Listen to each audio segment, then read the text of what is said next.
జయము జయము మోడీ సారు, జయము నీకు మోడీ సారు, నీకంటే సాటి ఎవరయ్యా మోడీ సారు, పొరళ్ళంతా నిన్ను మెచ్చింది మోడీ సారు అని పిఎం భజన చేసేస్తూ ఉన్నారు చంద్రబాబు సార్. నరేంద్ర మోడీని మించిన లీడర్ ఇంకెవరు లేరు అని ఓ సర్టిఫికేట్ కూడా ఇచ్చేస్తున్నారు ఆయన. నమస్తే సార్, చెప్పండి. నరేంద్ర మోడీ ఒక సస్టైనబుల్ మోడల్ ని క్రియేట్ చేస్తున్నాడు. ఇంతలోనే మోడీ గారి మీద అంత ప్రేమ ఎట్టా పుట్టింది సార్ మీకు? ఆయన్ని మనస్ఫూర్తిగా అభినందిస్తున్నా. మరి 2019లో ఆయన్ని బండబూతులు ఎందుకు తిట్టారు?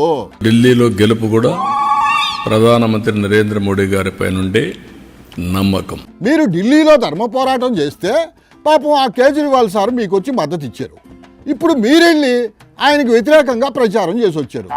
వాట్ ఈస్ దిస్ దారుణం సారు? ఇప్పుడు నేను మాటల్లో చెప్పడం కాకుండా విత్ ఫ్యాక్ట్స్ అండ్ ఫిగర్స్ కూడా మీకు ఎక్స్ప్లెయిన్ చేస్తున్నా. ఆ ఫ్యాక్ట్స్ అండ్ ఫిగర్స్ ఏందో ఒకసారి మనం కూడా చూసేద్దాం. చూశారు కదా, that is facts and figures. ఇంకా చెప్పండి సార్. నేను అందుకే చాలా సార్లు చెప్పాను. ఏం చెప్పారో గుర్తులేదు సార్, మళ్ళా ఒకసారి చెప్పండి సార్. భారతదేశానికి రైట్ టైంలో రైట్ లీడర్ నరేంద్ర మోడీజీ. ఇంకా చాలు సార్, ఒకేసారి అంతగా భజన చేసేస్తే జనాలు తట్టుకోలేరు అక్కడ. కొంతమందికి ఇష్టం ఉన్నా లేకపోయినా it is the right momentum. Okay okay, అసలు మీ ఇద్దరిలో ఉండే ఆ కామన్ టాలెంట్ ఏంది సార్? నరేంద్ర మోడీ గారు ప్రపంచంలో భారతీయులు నెంబర్ 1 చేస్తే నేను తెలుగు జాతిని ప్రపంచంలో నెంబర్ 1 చేయాలనుకుంటున్నా. నెంబర్ 1 చేసే సంగతి తర్వాత, అమెరికాలో మన వాళ్ళని కాళ్ళ గొలుసులు కట్టి ఇండియాకి పంపించేస్తున్నారంట సార్.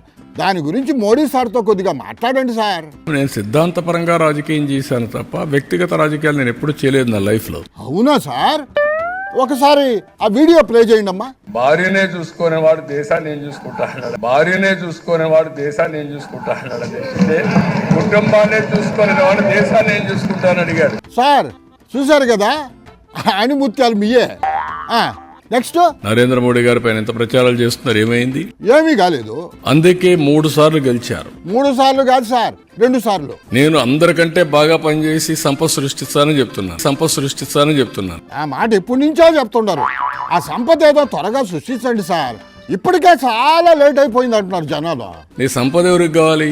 నువ్వు కక్ష తీర్చుకో, లేకపోతే నన్ను తిట్టు అంటే నేను ఎక్కడ తిట్టగలుగుతానవన్నీ? అసలు ఏం మాట్లాడుతున్నారు సార్ మీరు?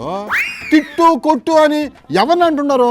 రాజకీయాల్లోకి వచ్చింది పబ్లిక్ ని తిట్టడానికో లేకుంటే ఇయ్యడానికి కాదు కదా. అలాగానా?